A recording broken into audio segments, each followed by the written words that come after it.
Go tell 100 people that you have herpes, and I guarantee, unless you get extremely unlucky, you're gonna find someone who still wants to date you. Because it's incredibly simple when you think about dating, regardless of herpes. Dating has always been a numbers game. And if the thought of telling 100 people that initial statement absolutely terrifies you, it's a good sign. It's a sign that there's work to be done. It's a sign that the true path to being able to overcome your diagnosis is becoming the version of yourself that 100 disclosures is effortless for. And when I really thought about this from the flip side of dating, it's the same idea. You know, you probably met 1, 2, 300 different people over the course of your dating life, whether it's in the Instagram DMs, whether it's at the gym, whether it's just people you've met on dating apps. A lot of conversations that went nowhere, a lot of first dates that went nowhere, a lot of prospective partners that never became your, one true love. And I think that when you get diagnosed with herpes, we want to protect the amount of people that we tell because we're afraid of what they'll say. We're afraid of the constant possible rejection, even if it may not ever happen. And we just can't bear the idea too of that many people knowing our status. And the best way to actually navigate your life post-diagnosis, make it so that your diagnosis never impacts dating again, is to become the version of yourself, or a new version, where telling 100 people is effortless. And this is probably gonna open up some questions for you, like, how can I become immune to the stigma so that if people were to spread rumors out of the 100 people, it wouldn't bother me? How can I make it so that herpes means nothing to me? Because that's the key. The diagnosis doesn't actually matter. It's the meaning that we put onto our diagnosis, the way we perceive ourselves, the way that we hold on to the stigma, that really impacts the actual diagnosis. So the first thing to do is figure out what would happen if I told 100 people. Do I really think that every single one of those 100 people is going to reject me? We can break this down into a couple of different groups. Ignorant people. Who knows how many of the 100 are ignorant? They aren't good for you.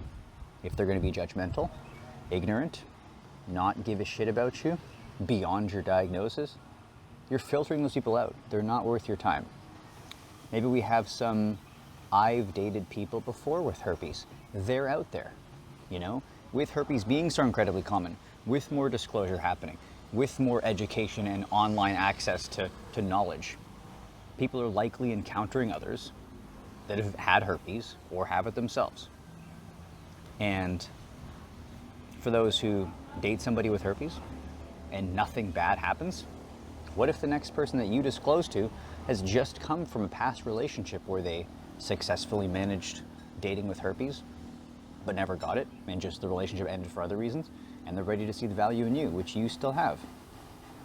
Maybe you have people who are educated about herpes. We go online and we see all the toxicity, like, oh, I would never date somebody with herpes, blah, blah, blah, blah, blah, blah, blah, blah.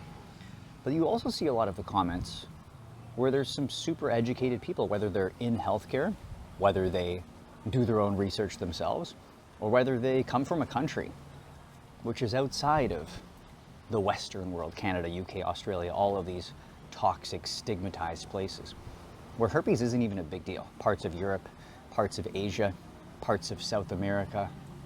I know, maybe it's time for a little trip overseas. Who knows? But the stigma isn't worldwide. It's just concentrated in a little bubble called North America and the UK and Australia and all those fun places.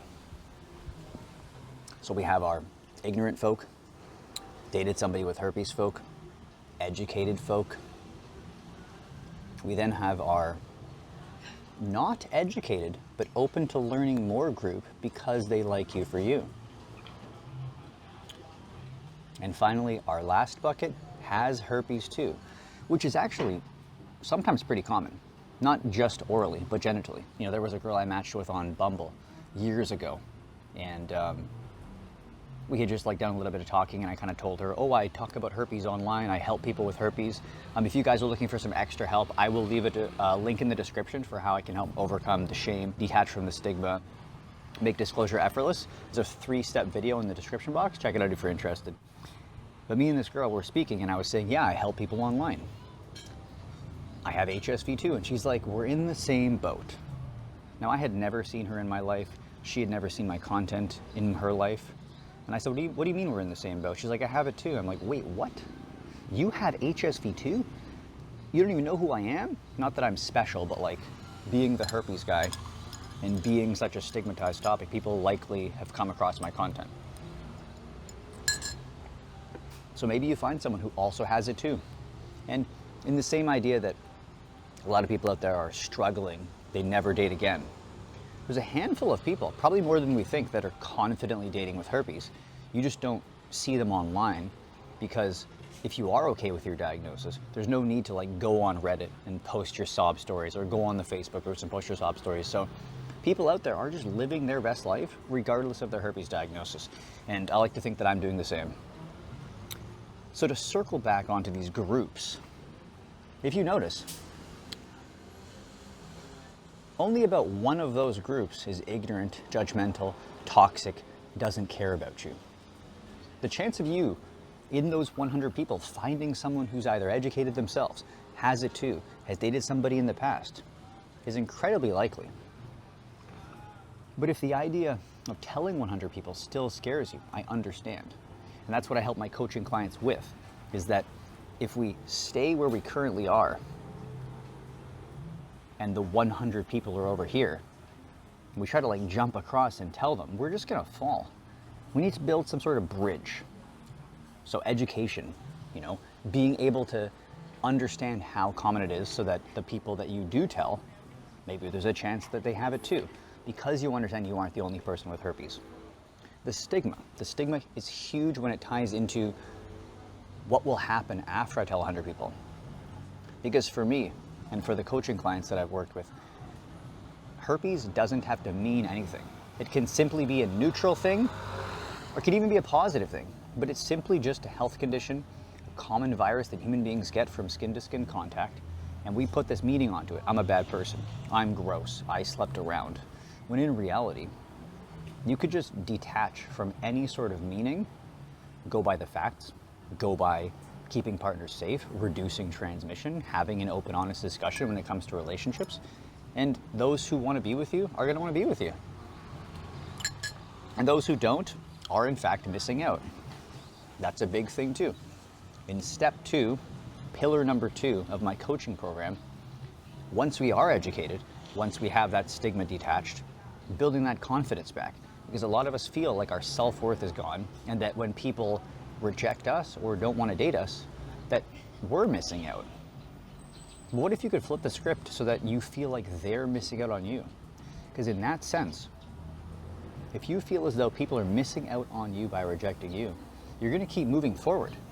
You're not going to say, oh, I'm missing out on them, I should just give up now.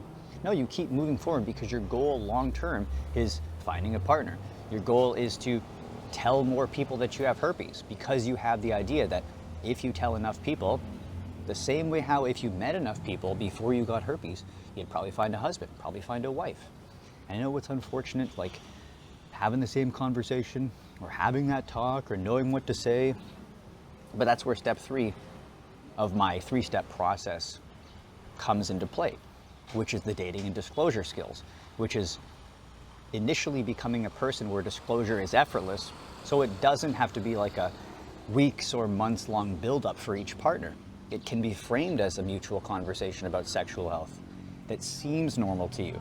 It seems like something that should be done regardless of your HSV status. So that when it comes to that step in the telling 100 process, it's as effortless as just telling them your zodiac sign. Yeah, but your zodiac, I've literally gotten rejected by women because of my zodiac sign. And that also ties into a sort of a key mindset shift where you think about, and you can actually do a practical exercise or leave it in the comments below. Write down all the things that you could get rejected for, or not rejected, but like lack of incompatibility. Lack of incompatibility, that means you're compatible. Lack of compatibility. Zodiac sign, thoughts on children, lifestyle, job, age, whether you like dogs or not, whether you love peanut butter sandwiches and they have a peanut allergy, whether they drink, whether they smoke, there's so many reasons. And HSV status also comes into play. And ask yourself, next to all of these different things that could be deal breakers, which of those are you ashamed about? Now, I had a coaching client from last October. She was a single mom in her 30s. She had 2 kids with the same guy. That's all I'm gonna say. And at the beginning, in her early 20s, she kind of felt like a little bit iffy about telling guys. Because it's like, yeah, like maybe it opens up more questions, or maybe they don't want to deal with like being a stepdad or something. And then over time, she obviously got more comfortable with that idea of just being a single mom. That's her, that's who she is. She's confident, she's like loves her children, and that's part of her life. And if someone isn't going to align with that, they're not right for her and her family. And I asked her, like, hey, why can't you do the same with your herpes status? Why can't your herpes status just be something that is about you, that doesn't mean anything, that isn't a shameful thing? And that if someone doesn't want to align with that, it really at the end of the day becomes this like silly little reason. Like, imagine if someone really, really, really, really likes you. Let's like hold off on the disclosure. Great connection, very attracted to each other, good values and morals and everything lines up. And then you tell them about your herpes status, and they're at least like mature enough to understand the risks in today's day and age. So the commonality of it, the fact that most people get it from someone who doesn't disclose or doesn't know they have it, that there's no guarantee that you're going to get it from someone who has it. Unless they're totally immature from the 5th grade inside of their brain, they're probably going to be open to learning more. Maybe they don't know their own status. Maybe they've gotten cold sores their whole life. Maybe you both have HSV1 and there's not a huge risk of transmission. You know? So you get to a point where dating with herpes goes back to being a numbers game, because you're no longer afraid of telling people. You understand that rejection, redirection, incompatibility, it's possible with or without herpes. You cannot be judged or shamed for something you don't shame and judge yourself for. That comes in step 1, detaching from that stigma. So you no longer put meaning onto your diagnosis. You build back your confidence, your self-worth, so that you present your best self to someone, so that when it comes to someone going their separate ways, it's only about herpes maybe.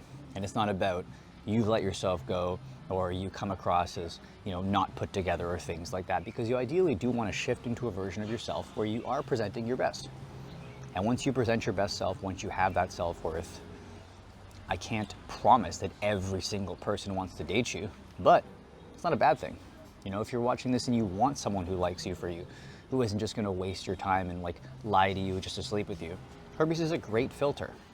At the end of the day, a mature partner who can have conversations about intimate topics and vulnerable things and building a deep connection with you is never going to just turn themselves away when it comes to a diagnosis, when it comes to your disclosure. So if you're watching this right now and you're like, but I could never tell 100 people, the version of yourself right now can't, but there's a version of yourself that can do that, and that's going to be the key, because I guarantee, no guarantees, but I guarantee 10, 20 people, that's all you got to tell. 100, if you're unlucky. If you want some help with that 3-step process, stigma, confidence, disclosure, I'll leave a link in the description box on how I might be able to help you. I'll see you guys in the next video.